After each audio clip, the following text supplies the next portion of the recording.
Hi there guys, I hope you are having a good day. Now, Bob Arum has explained that contract exchanges for Anthony Joshua vs Tyson Fury are set to begin this week.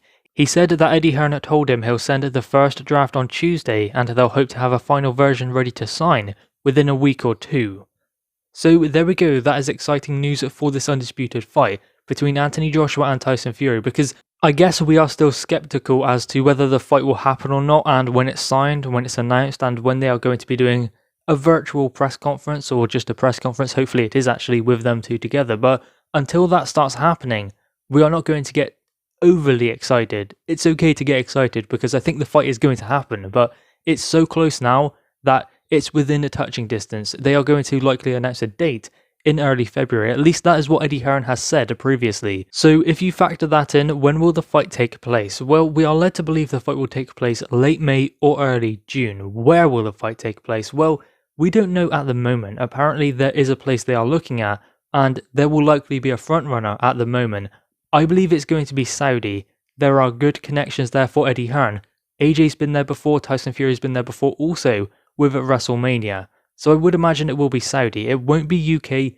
It will highly unlikely be the US, especially considering Bob Arum has explained it will take place late evening in the US. So that doesn't cater to a US time zone, meaning it will do for the UK. So if you factor that in, then the fight will likely take place in Saudi maybe, Dubai, Singapore.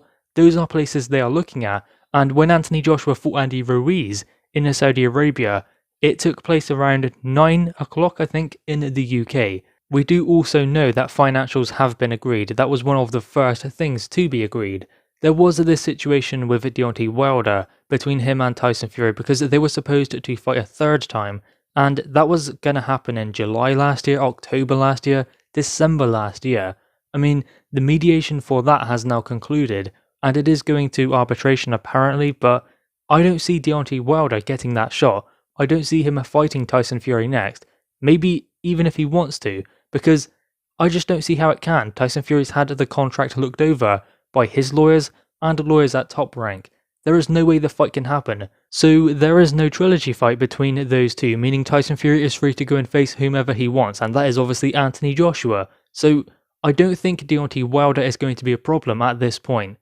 If you think about how far they've come, they wouldn't have come this far if they didn't think they were in a strong position with regards to that Deontay Wilder situation.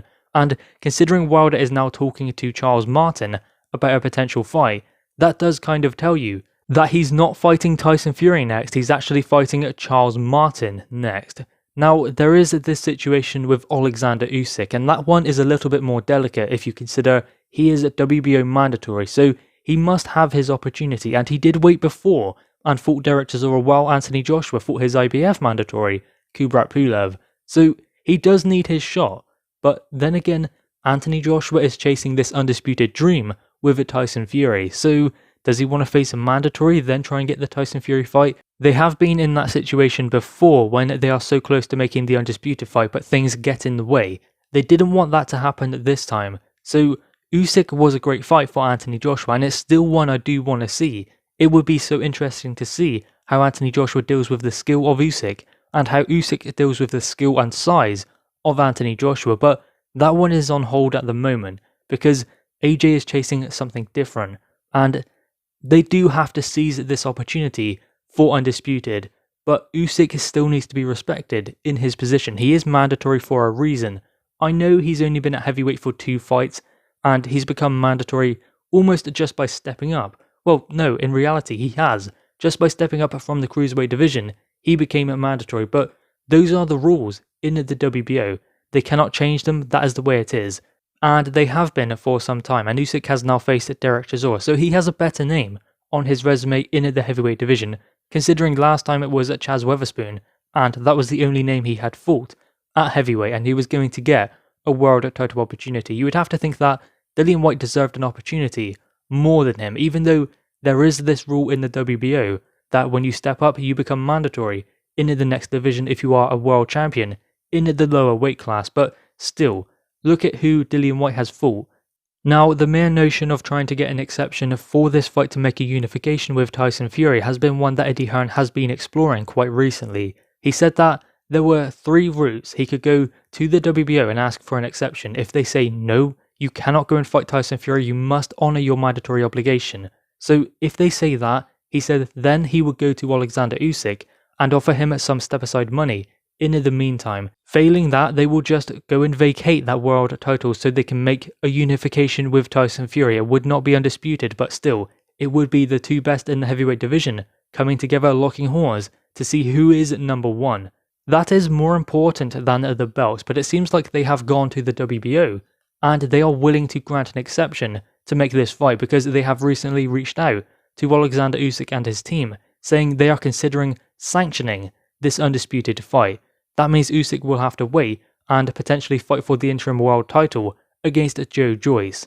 What is interesting then is Alexander Krassyuk, the co-promoter of Alexander Usyk, explained that now is the time to come forward with an offer to step aside. So maybe they believe they are not in a strong position if the WBO do grant this exception for Anthony Joshua to fight Tyson Fury, because they won't get the AJ fight and they won't get step aside money.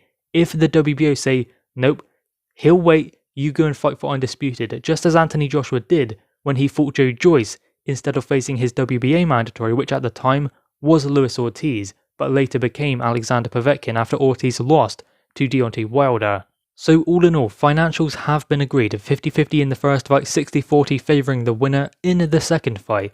The location hasn't been something they have announced just yet, but I believe it will be Saudi. I think that many will believe that also, because it just seems like the natural choice for Eddie Hearn, Anthony Joshua, and Tyson Fury also, and his team, to suit their needs. They've been there before, they know how it works, and they have put up a site fee for AJ's fights before when he fought Ruiz over there in his rematch to regain his world titles.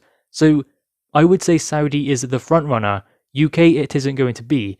America it won't be in America. So it will be somewhere else. I wouldn't expect them to go to Dubai or Singapore and go and try a new territory in this undisputed fight. They know how it works in Saudi. I believe that is where the fight will go. And this Deontay Wilder situation, obviously Deontay Wilder was demanding he gets his 3rd fight with Tyson Fury, but then again he was the one who was putting off these dates. He failed to make the fight happen in July due to an injury. He failed then to make the fight happen in October due to a force majeure, which was obviously the pandemic, but fights were still happening, but he didn't want to do it without a live gate there. So the fight was then moved to December, but he still wouldn't agree a date, so that's 3 occasions he had to make this fight happen, and he didn't take any of them, which means he doesn't want the fight. He cannot. So Tyson Fury then decided he's not going to allow his career to stagnate as a result of this, so he's going to move on, and he is well within his rights to do so. The contract was reviewed by lawyers and he was given the green light to move on. He is free to go and do whatever he wants because the contract has now expired, considering the actions of Deontay Wilder. Then again, we have this WBO situation with Alexander Usyk, the one we have just spoken about, and there is going to be an exception granted from the WBO because they have already reached out to Alexander Usyk explaining they are considering sanctioning this fight for undisputed. So it seems like the biggest obstacles have been overcome by Tyson Fury and Anthony Joshua. The nitty gritty, the little things down to whose name comes first and who walks first and second, seem like the only things maybe that they have to figure out. Obviously the location is a big one, but that will have been talked about and that will likely be set in stone over the coming weeks. If they are ready to sign in a couple of weeks, then that will be happening very, very soon. Contracts for this fight look like they are going to be exchanged this week. Then certain things will have to be nudged and changed slightly here and there to suit the other party, but it is really that close. Guys, anyway, what are your thoughts on this?